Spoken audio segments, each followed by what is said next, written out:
Hello, world. Patricia O'Connor and Frida Reba Darcy. What the heck are we looking at? Today, today on the bonsai balcony, sorry, I showed Frida and my garbage can. And she will get her tip. We're just going to walk away from our opening shot into the rest of our shot on the balcony. Just tell everybody what we're doing with that. Anyway, what you're looking at is a 4-foot fluorescent light, a jar of water, a spray bottle, about 15 little pots, and a little Ziploc baggie. What kind of contraband is it? Oh no, those are pine tree seeds. Those are a bunch of pine tree seeds. What are we doing here? Today's episode is going to be show and tell. It's not going to be about pine tree seeds, but that's going to be one thing we're going to show and tell. It's not going to be about funny looking pine cones, but that too will be part of our show and tell, and then we're going to make our way out to the balcony. So let's get on with it. What we're looking at is a project that we will be starting later on in the week. I've got almost enough pots to get started. I do want to bring another tray. I had to allocate some space in my closet, so I took all of my overages back to work. So tomorrow on the way home from work, I need to remember to bring home about a dozen more of these and a little tray. This jar of water is going to soak. It's hot water from the tap, not boiled or nothing, just hot tap water. In a mason jar, in a ball, not a mason, but a ball jar. And these are my pine tree seeds. So that's what all of these things are doing here. I think a tray, I don't remember, holds like 30 is it? Little seed pot. So I need about another 15 of those in a seed tray when I come home.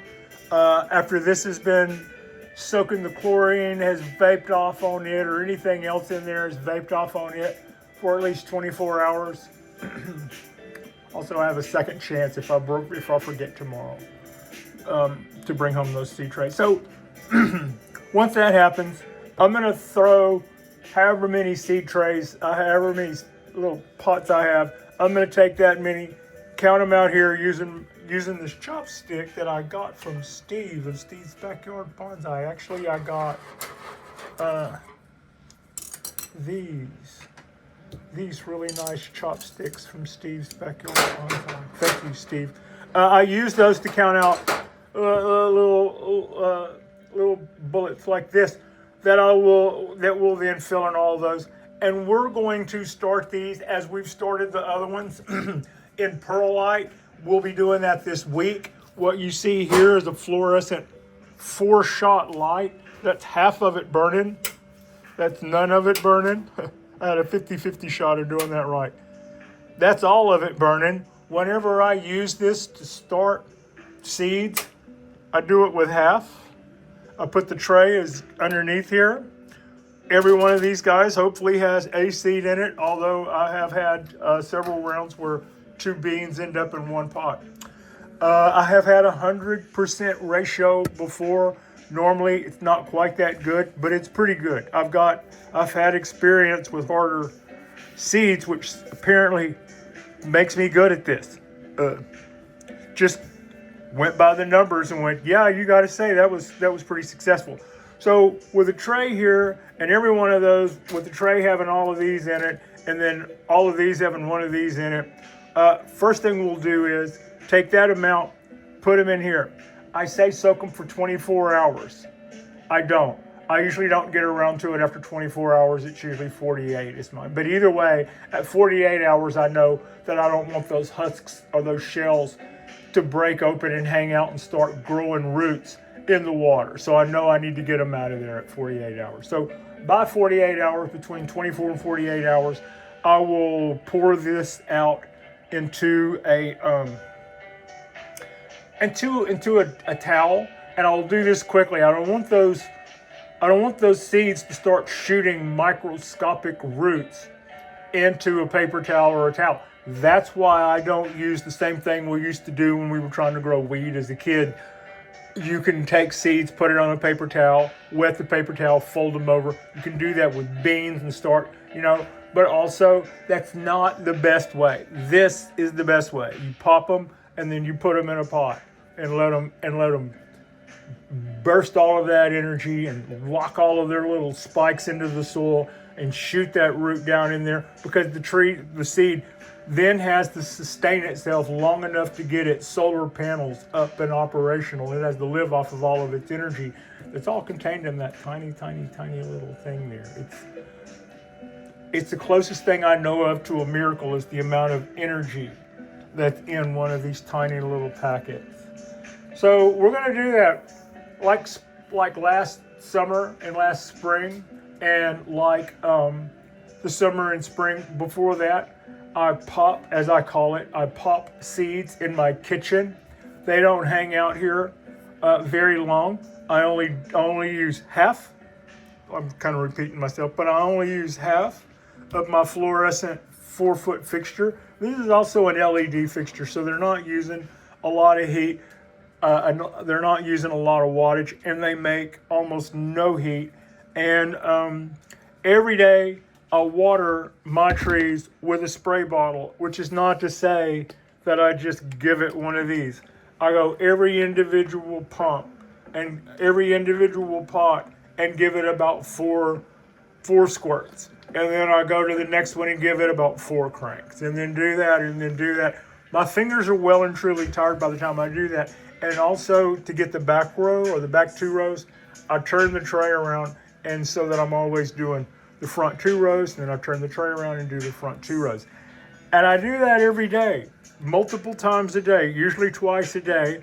I will do this until they all come up. Either they all come up, or I've got 4 or 5 stragglers and I've given up on them. I have discovered before that I've had stragglers because I planted a piece of bark that I thought was a seed, and it wasn't a seed. So that's one way. And I've had 2 seeds come up in one pot before, which tells me that one of my pots went empty. So accounting for those accidents, I've actually had an even better ratio than it feels like, and it feels like a little over 90%. So that's kind of how I do it. I don't so much worry about what time of year it is, because it's here. It's here in temperate, very temperate Alameda, California. I could be doing this in fall. I could be doing this in summer. What I do is, when I've decided that all of the seeds that are going to sprout have sprouted, when most of them have sprouted, I'll give it 4 or 5 days. That's kind of what I'm saying. When all of them have sprouted but a couple, I may give those couple 4 or 5 days. Then at that point, we just take the tray out of here. The part where I'm running half a bank never comes into play. The only thing this fluorescent LED light is used for is popping those babies. And as soon as I've got what my final count is, I think my final count is going to be, they go out on the balcony, first on the top of the rack out of direct light, and then later they get moved in where they get more light out on the rail and stuff. The after party from last night's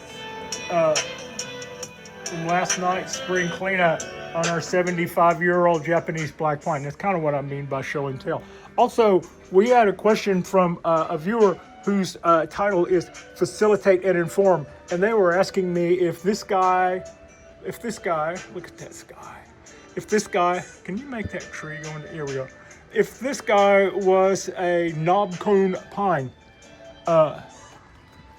I think this guy is a hybrid between knob cone pine and a Monterey pine. And I think that, having just recently learned about knob cone pine, your question caused me to learn that there was such thing as the knob cone pine, and that's quite possibly what that is, and or a hybrid. But when I look at knob cone pines in the Google searches and stuff, and on the National Forestry Service, I see a whole lot of limbs like the ones you see hanging down, but I don't see limbs like the big thick ones that you see going up, which is kind of why I say maybe a little Monterey cypress in there. They say that in the coast where this tree lives mostly on the Oregon, California border is where like the biggest patch of them is.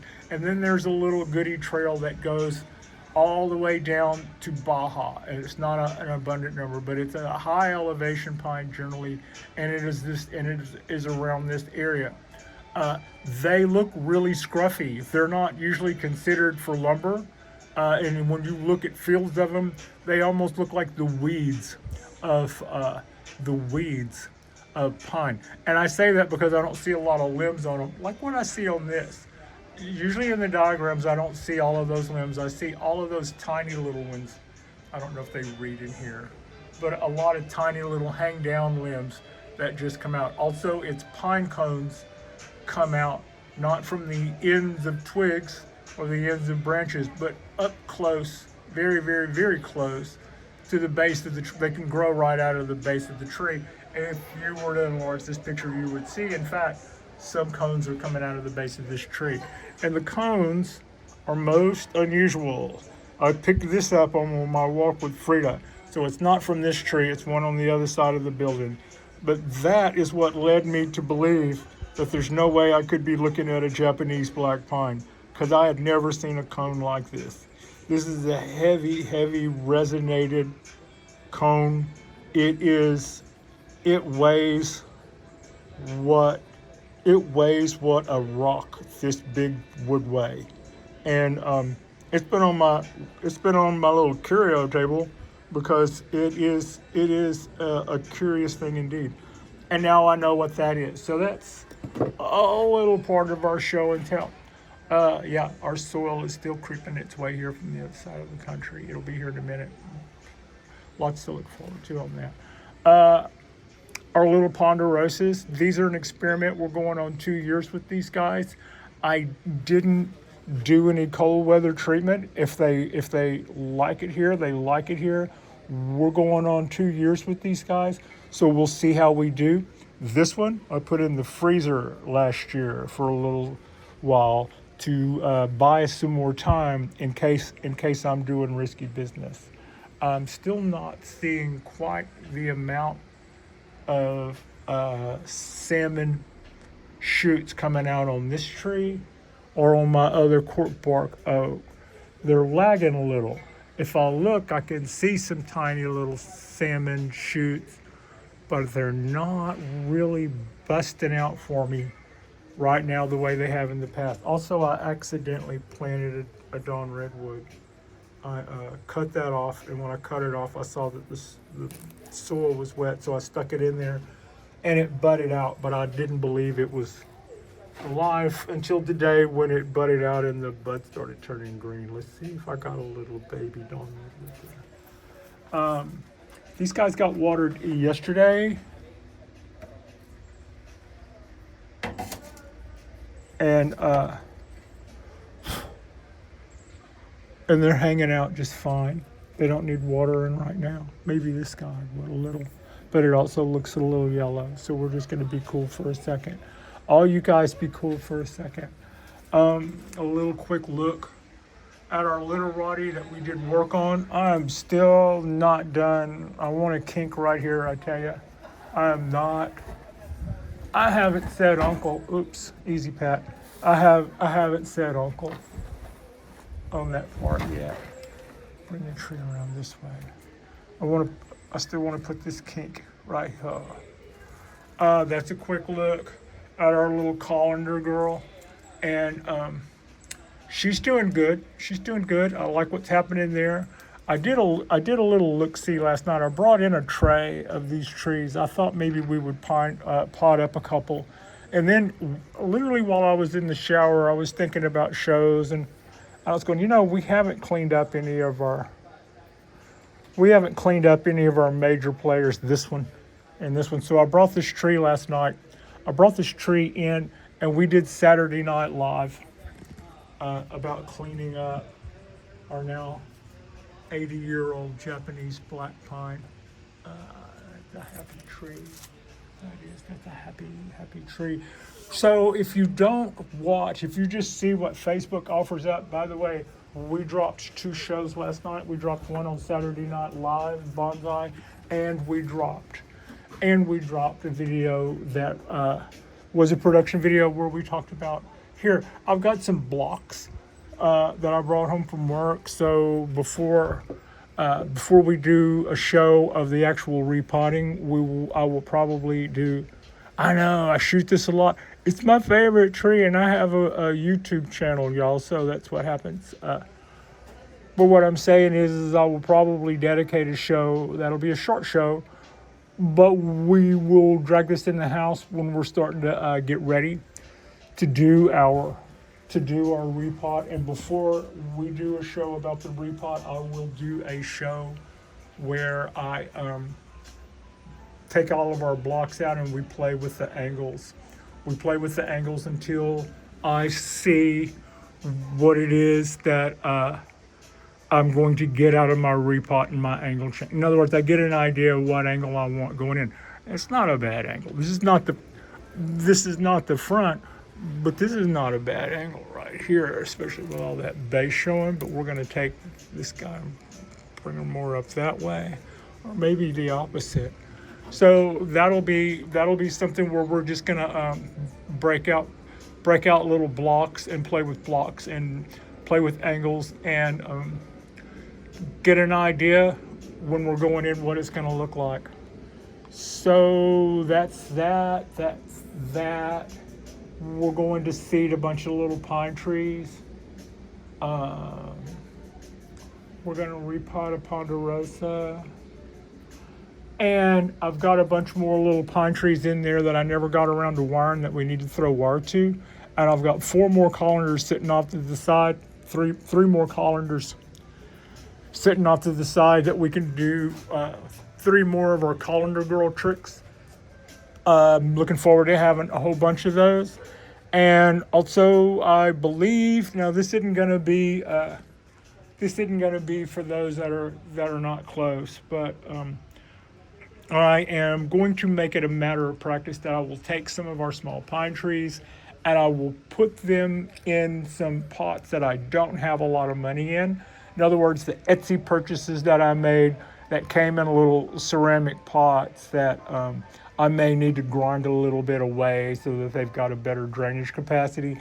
Stuff like that. In other words, a pot that I don't have $40 in, I might combine with one of our seedlings that we've done some wire to a year or 2 ago. And I would take those to work and sell them in the greenhouse. I don't know how much they would be, but they would not be what I see on Etsy for $100. These would be pine trees that I actually wired and put some motion into, more so than just the 15-second thing I was showing you how those mostly turn out from puppy mill variety bonsai stores, I guess, for lack of a better word. Hello crows. I have some food there for you. If I would just move my happy butt along, y'all could dig in. But yeah. All right. Like and subscribe if you guys haven't already. This is our episode of Show and Tell. I've been passing out the BioGold. Poor Pat, she's been passing out. And I've also been passing out the doesn't that red dog on that blue chair look absolutely royal? I mean, princess. Yeah. So I don't want to get these confused with these, but yeah, we've already started giving everybody their BioGold so we can get caught up on that again. Like and subscribe if you guys have not. Oh, what else? Oh, one other thing. I'm just going to stop right in the middle of stopping. One other thing. Show and tell. I'd forgot this part. Last year, but it was just a couple of months ago. Last year, we started cutting back all of our choices on these cypress trees. Now that we can see everything that's starting to bud out, we can also see some of the choices that I left extra choices. Why did I leave extra choices? This would be a good side for a limb. right? There's not as many on this side as the abundance I have on this side. So that would have been a cool place for a limb. But I didn't have a lot of faith that a stick this small would survive the winter. This little stick didn't survive the winter, but it got a shoot coming out of the base. This little stick did survive the winter. This bigger stick didn't. This tiny stick didn't. This bigger, also tiny stick did. And then we've got another shoot right here coming out of the place that I was. So when I was cutting these back, I mentioned that we will not get to keep all of these that I've decided would be spaced nicely. Some of them aren't big enough to go through the process that it takes for them to actually survive through the year and become a new leader. I wasn't sure, and speaking of leaders, I wasn't sure that the leader would survive. Both of our leaders have survived. I wasn't sure that this little stick off the top, in fact, if you'd have asked me, I'd have said, oh, they're really small, but that'll be here next year. Don't even know that I wanted to keep that. Now it's not only there, but it's got a cypress ball hanging off the end of it. And yeah, those are cypress balls. So I was showing these a couple of days ago. Boom. There. You can see that's a little different than the buds around it because it's a cypress ball, just like that one that I'm moving in on and trying to focus there. You can see that's a little cypress. Anyway, that is just a little lesson on why I left some of these to be overages. Now, with everything starting to bud out, we can see what made it over the winter and what didn't. And I'm a little, according to this, it must have been a pretty mild winter. Normally, pieces that are that small, we've enlarged too much, sorry. Pieces that are that faint or that faint don't make it, but they are. So, okay, that's show and tell for this beautiful, beautiful, beautiful Sunday afternoon. It is in the high 50s, feels like 60, little bit of a breeze. People are out at the pool floating. People are out at the hot tub soaking in their own natural gravy. I mean, you're either a hot tub person, like that's the place to be at the end of a long day work, or you're one of those people who finds it like people gravy. I'm more of the people gravy camp personally, but not to say that I haven't been a part of making my own natural gravy in a hot tub. Excuse me, Pat. Like and subscribe if you guys have not already. Our next drop will be midweek, probably. Looking at the calendar, this looks pretty nice.